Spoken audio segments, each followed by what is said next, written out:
Let's go, everyone! Today we're unboxing Refresh Nighttime Relief for Intense Dry Eyes Lubricant Eye Ointment.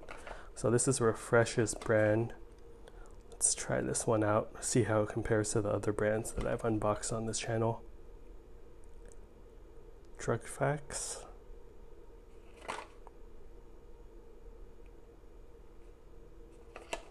Alright, let's do this.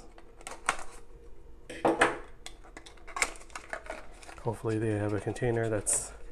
Why are they always these small squeeze containers that it gets really annoying when you get to the end of these. It's hard to squeeze out at the end.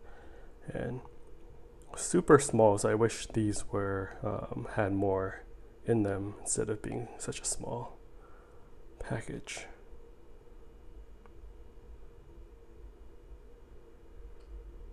Cool, that's pretty much it. Hope you all enjoyed and hope you're all doing well. See you next time. Thank you. Bye.